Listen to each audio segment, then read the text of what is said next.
আজ আমরা এমন এক যুগে বাস করছি যেখানে গুনাহ করা খুব সহজ আর হারাম থেকে বাঁচা কঠিন হয়ে গেছে। চারপাশে ফিতনা, সোশ্যাল মিডিয়া, অবৈধ সম্পর্ক, সুদ, প্রতারণা সবকিছু যেন আমাদের ধ্বংসের দিকে নিয়ে যাচ্ছে। কিন্তু একজন মুমিন কি হারামের পথে চলতে পারে? না, কখনোই না।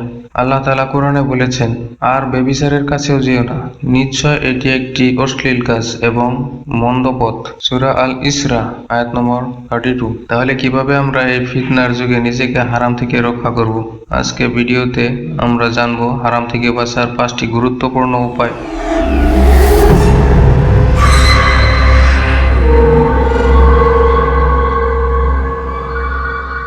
আসসালামু আলাইকুম ওয়া রাহমাতুল্লাহি ওয়া বারাকাতুহু।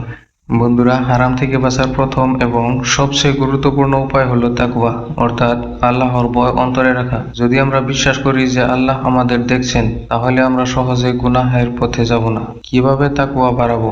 বেশি বেশি কুরআন পড়া, রাসূল সাল্লাল্লাহু আলাইহি ওয়াসাল্লামের হাদিস জানা, মৃত্যুকে স্মরণ করা, আখিরাতের শাস্তির কথা চিন্তা করা। ইউসুফ আলাইহিস সালামের ঘটনা কুরআনে বর্ণিত হয়েছে কিভাবে হযরত ইউসুফ আলাইহিস সালাম রাজপ্রাসাদের মালিকের স্ত্রী জুলেখার প্রলোভন থেকে নিজেকে রক্ষা করেছিলেন।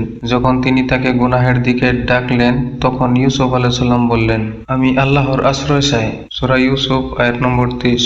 এই তাকওয়ার কারণে আল্লাহ তাকে রক্ষা করেছিলেন।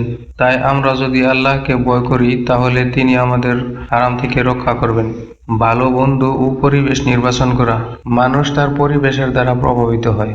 যদি আমরা খারাপ বন্ধুর সাথে থাকি, তাহলে এক সময় আমরাও তাদের মতো হয়ে যাব। কিন্তু যদি নেককার বন্ধুদের সাথে থাকি, তাহলে আমাদের ঈমান শক্তিশালী হবে। রাসূলুল্লাহ সাল্লাল্লাহু আলাইহি সাল্লাম বলেছেন, মানুষ তার বন্ধুর দিনের উপর থাকে, তাই সে যেন দেখে কার সাথে বন্ধুত্ব করছে। আবু দাউদ হাদিস নম্বর 4833। কি করব? নেককার বন্ধু বানাবো, হারাম পরিবেশ থেকে দূরে থাকবো, বেশি বেশি ইসলামী জ্ঞান অর্জন করব। 3 নম্বর হচ্ছে সোশ্যাল মিডিয়ার ফিতনা থেকে বাঁচা। সোশ্যাল মিডিয়া এখন সবচেয়ে বড় ফিতনার একটি মাধ্যম। আজকাল এক ক্লিকে হারাম কন্টেন্ট দেখা যায়, যা আমাদের অন্তরকে ধ্বংস করে দেয়। কিভাবে বাঁচবো? হারাম কন্টেন্ট ব্লক করা, সময়ের হিসাব রাখা, সোশ্যাল মিডিয়ায় ইসলামিক কন্টেন্ট দেখা। হাদিসে এসেছে, লজ্জা ইমানের একটি অংশ। সহিহ মুসলিম হাদিস নম্বর 37। যদি আমাদের অন্তরে লজ্জা থাকে, তাহলে আমরা অশ্লীল কন্টেন্ট দেখা থেকে বিরত থাকবো। তাই আসুন নিজেকে এই ফিতনা থেকে বাঁচাই। 4 নম্বর হয়েছে হারাম ইনকাম থেকে দূরে থাকা। বন্ধুরা, হারাম ইনকাম শুধু দুনিয়ায় নয়, আখিরাতেও ধ্বংস ডেকে আনে। সুদ, ঘুষ, প্রতারণা এগুলো সবই হারাম। কোরআনে আল্লাহ তাআলা বলেন, যারা সুদ খায় তারা কিয়ামতের দিন এমন ভাবে উঠবে যেন শয়তান তাদেরকে স্পর্শ করে পাগল করে দিয়েছে। সূরা আল বাকারা আয়াত নম্বর 275। কি করব? হালাল ইনকাম পথ বেছে নিব, সুদ ও প্রতারণা থেকে দূরে থাকবো, ব্যবসা বা চাকুরিতে ন্যায়পরায়ণ থাকবো। 5 নম্বর হচ্ছে বেশি বেশি তওবা করা।